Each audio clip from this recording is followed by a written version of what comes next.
S কুকিংয়ে সবাইকে স্বাগত। আজ তোমাদের দেখো একটা পরোটা বানিয়ে দেখাচ্ছি। দেখো কি সুন্দর নরম তুলতুলে। তার জন্য নিলাম আমি 1 কাপ ময়দা, আর পরিমাণ মতো দিলাম লবণ, আর দিলাম 1 চা চামচ তেল দিয়ে শুকনো উপকরণগুলো সুন্দর করে মিশিয়ে নিলাম। মিশিয়ে নিয়ে যে কাপ মেপে আমি দিয়েছি ময়দা, ওই কাপ মেপেই দেব নর্মাল ঠান্ডা জল। দেখো সুন্দর করে গুলিয়ে নিয়েছি, ঠিক এরকম হবে ঘনত্বটা।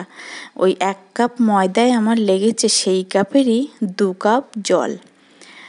মাপটা ঠিক থাকলে যে কেউ বাড়িতে বানিয়ে নিতে পারবে কোনো রকম মাখা বেলার ঝামেলা ছাড়াই।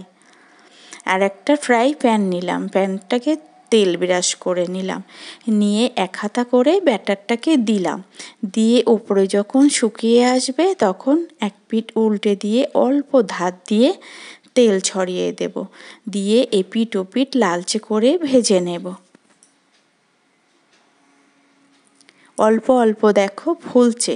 এই পরোটাগুলো খুব তাড়াতাড়ি বানিয়ে নেওয়া যায়। তোমরা ব্রেকফাস্টেও বা ডিনারেও এইভাবে পরোটা বানিয়ে খাওয়াতে পারো যখন তখন। নরম তুলতুলে থাকে অনেকক্ষণ, এটা বাচ্চাদের টিফিনেও দিতে পারো। এইভাবে আমি সবগুলো পরোটা বানিয়ে নেব।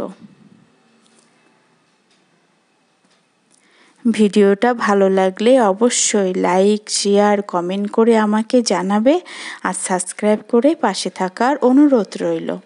দেখো পরোটাটা যখন উপর থেকে ড্রাই হয়ে আসবে তখন তেল দেবে, তার আগে না। তেলটা দিয়ে উল্টে দেব, তার আগে বেশি তেল দিলে এটা এক জায়গায় হয়ে আসবে। দেখো লালচে লালচে করে পরোটাগুলো ভেজে নিলাম। আমার 1 কাপ ময়দায় আমি নিয়েছি, 1 কাপ ময়দাতে 6 পিস পরোটা হয়েছে। এই দিকে আমি ভেন্ডির একটা সবজি বানিয়েছিলাম, সেটা দিয়েই এটা আমরা পরোটাটা আজকে এই সবজি দিয়েই খাওয়াবো।